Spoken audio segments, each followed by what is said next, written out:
Ang hirap daw guys mag-ipon para makapunta sa atin sa Pilipinas. So, OFW po ako. And may nagtanong sa akin kung paano daw ako nakakaipon ng pera para makapagpundar ako sa Pilipinas. Kasi nabanggit ko nga na meron akong napundar na isang real estate. Pero, kung kayo ay kagaya ko, hindi kasi ako nakakaipon talaga, promise. So, halimbawa may pera ako, hindi talaga ako nakakaipon guys. Ito talaga yung ano ko, hindi ko alam kung bakit di ako nakakaipon.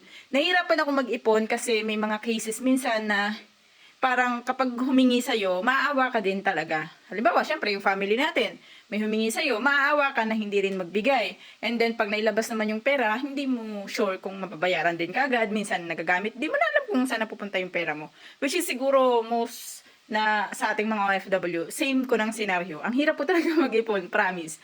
Kung sumasahod ka ng 50, 60, 70, nahirapan pa rin ako mag-ipon doon. Akala nyo dahil nasa Pilipinas, iniisip nyo na, laki ng 50,000, laki ng 60,000, laki ng 70,000. Pero pag pumunta po kayo dito, sa ibang bansa, yung gastos kasi namin dito is yung pera nila dito.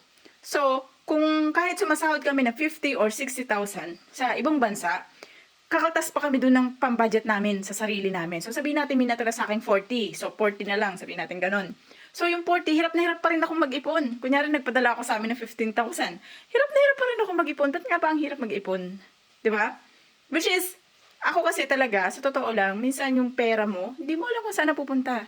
Kaya ang ginawa ko po nun, kumuha ko ng pre-selling na bahay. So, wala akong choice.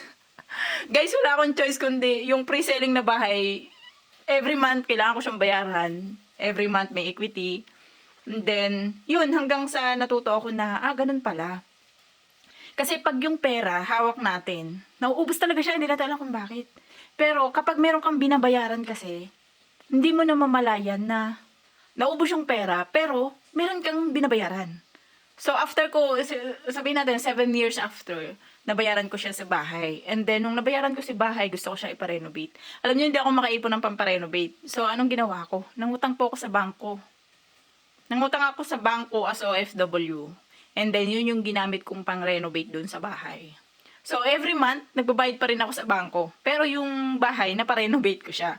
So, ang iniisip ng iba, mapera ka. Kasi nga, nakapagpa-renovate ka, nakakuha ka ng bahay, something like that. Pero hindi nila alam yung struggle na pinagdaanan mo bago mo napundar yung bagay na yun.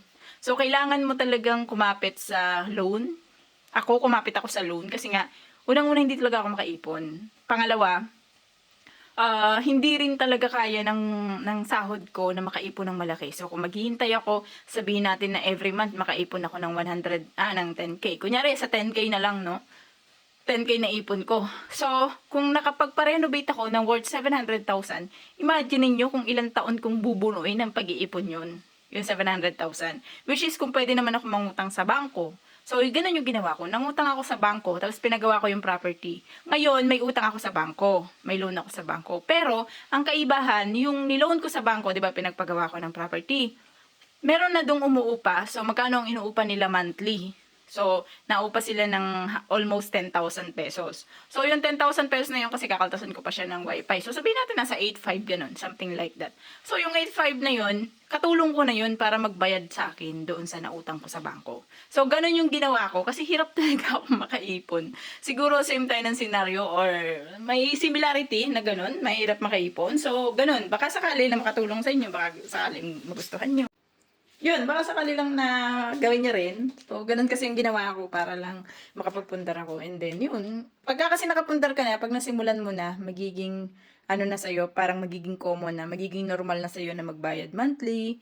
Tapos hanggang sa parang napupush mo na yung sarili mo na, sumahod ako ng ganito, kailangan ko siyang ipunit ng ganito. So, at least meron kang sure na meron talagang napupunta dun sa pinaghirapan mo kahit paano sa investment. So, ito naman, pwede mo siyang gawin sa pre-selling. Pwede mo rin siyang gawin sa foreclosed property.